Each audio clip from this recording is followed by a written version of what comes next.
Okay, remember that evil racist people pay people to change my voice in the videos? This video is about Deuteronomy 20. Just like when I connect 1 Samuel 17 to Revelation 19 over and over again on YouTube, we see that it's clear that God grants true victory. Not, the Nazis taking over some place or the Native American genocide, but a true victory to the one who's morally precise. So when we see these things come together, which cannot happen again after my flesh dies, to detect breeding generational ill-gotten gains, the exact response from the world to my presence, etc. Okay, when we see these things come together, the righteous one, the top martial arts challenge, legal and peaceful, and true victory in principle, sound logic, sound reason, sound wisdom, moral wisdom, we know that God has granted me that victory and that my path is the true path and not anyone else's. So let's get into this, shall we? Deuteronomy 20, going to war. When you go to war against your enemies and see horses and chariots and an army greater than yours, do not be afraid of them, because the Lord your God who brought you up out of Egypt will be with you. So if they're all healthy and in high spirits, and you're kind of, hungry and poor and oppressed, and you're taking on people who are healthy and privileged and so on and so forth, like the Romans, okay, the Egyptians during certain periods of time, okay, the healthier oppressor armies that like to pretend that they're in the right, the colonists during the Native American genocides, it says, don't be afraid of them, okay?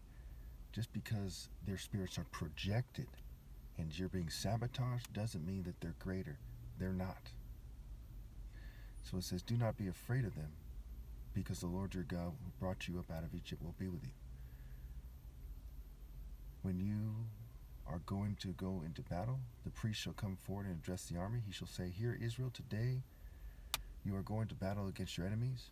Do not be faint-hearted or afraid. Do not panic or be terrified by them. For the Lord your God is the one who goes with you to fight for you against your enemies, to give you victory. So we see in the New Testament, it says, fight the good fight of faith. It talks about the armor of God, etc. So this is, a warrior religion, but it's a martial art religion more specifically, right, in terms of reality. Not art as illusion, but art as reality. How do we know? Because it's not Conan the Barbarian, it's not Genghis Khan, it's not the Dread Pirate, it's not Pirates of Caribbean, it is not pirates, it's not settlers, it's not Roman soldiers, okay? It's mind, body, soul, and spirit, and Hebrew is an Afro-Asiatic language. Therefore, Judaism and Christianity are Afro-Asiatic religions. Now, what does that mean? It means the African emphasis and understanding comes first, okay? A lot of these Jewish people, for example, they don't even know their heritage. They don't know if they're Jews or not. They just know they've been told that they're Jews for a long time in their family traditions, okay? They don't understand how Africans describe things. They don't understand that African religion is like, think about Shaka Zulu or the warrior pharaohs of Egypt. It's a martial art religion. Okay, they did kicks too, they had all kinds of weapons, did a bunch of dodges and dancing and all kinds of athletic movements and surgical strikes, you name it. They had all kinds of weapons, including more surgical weapons. Okay. And the Egyptians did surgery and so on. In fact, in Kunini culture, the leopard is a title as well, and it's a title for the surgeon. It is kind of like a military medic, okay? And so, we see when I'm the son of the falcon, the son of the leopard, is the falcon is the top martial arts ever, faster, master falcons dive at 242 miles an hour. And my father is a brain surgeon, so it just lined right up right there because it's inclinations, right? The apple doesn't fall far from the tree. What tree? The Royal African Falcon Martial Art tree. Okay, so these are descriptions that people in the comments don't understand. They don't know what it means for God to be with you in battle because they live the fairy kind of theater art interpretation instead of an African martial art interpretation. It's not a Eurasiatic language. It's not an Asiatic language. It's an Afro-Asiatic language. That means when African people migrated to the Middle East and took it over, they kind of mixed their language with the people there a little bit. But they were the dominant force. They were the ones laying it down, just as it says in Genesis 10, Ham begot Cush, Cush begot Nimrod, Nimrod founded Babylon. And all the Jews were looking up to him, the proverbial saying, like Nimrod, a mighty hunter, a mighty warrior before the Lord. Later on, a bunch of scribes and sages and rapists and organized racists and rapists and child molesters got together and they got their scribes out, and they said in certain interpretations of the Bible, they wanted to make it seem like Nimrod was evil, and they came out with rabbinical writings and stuff to that effect. Because these are just like the guys who betrayed Jesus. How do we know? We know them by their fruit, right? Martin Luther King, Nelson Mandela. We see these people surpass other people. So how the heck would Nimrod be an evil person? And some translation says Nimrod was blessed by the Lord, a mighty warrior before the Lord. Only one or two translations says that he was in defiance or something like that. Okay, and that just shows you that they don't understand what they're talking about. Because the Bible, the people who wrote the Bible knew they had to account for the ancient martial art hero that was famous in Africa. You know, before Greece was even established, there was famous African martial art heroes that ruled the Middle East, and they were trying to account for that in Genesis 10, right? Ham begot Cush, right? This lower, the Sudan and the black African tribes, okay, that conquered Egypt in the early dynastic period, in the pre-dynastic period, and they came into the Middle East, okay? And it took armor and unnatural things that God doesn't approve of. Okay, they relied on their flesh and their armor and their literal chariots instead of the Spirit of God. Okay, so we see that this lines up with what I've been saying. Deuteronomy 20, 1 through 4. There's a lot of code in this same chapter. It gets confusing.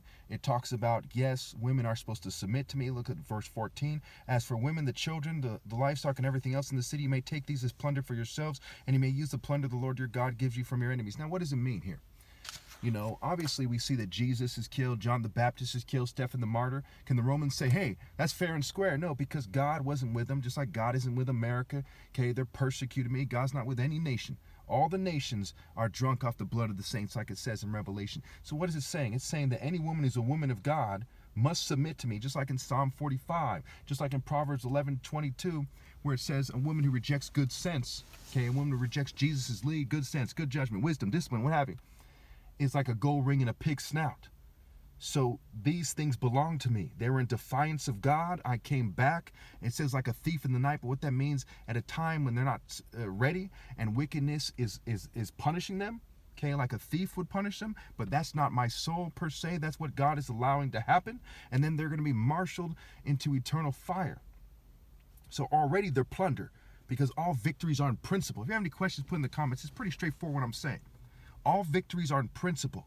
The Spirit of God has conquered everybody else, and my parents are blameless because they were doing the wrong thing. If you make the wrong move and we're fighting hand-to-hand combat and I block and I stab you in the neck 5 times, you're done. You see what I'm saying? Because you made the wrong move. That is the essence of martial arts, the essence of combat. The Lord is a warrior, and he lives by these principles, these African martial art principles. Not theater arts, not, propaganda and psychology and Houdini and Gandalf the Grey and Merlin and all this nonsense, the Pope with a dress like a magician. No, it's it's an Afro-Asiatic language, not a Merlin Eurasiatic language, okay? And people don't understand that, and it's laughable to see them say, hey, you're not Christ. They don't even know that Christos means anointed, and Christ is the root and offspring of David. And another version, New Living Translation or something, says the heir to his throne. So Christ is the king, the living king, and my soul in the spirit realm. Okay? So Christ is like the spirit of the generational king. And I'm the pinnacle, so I'm the head of all kings that ever lived. So my soul is also Christ.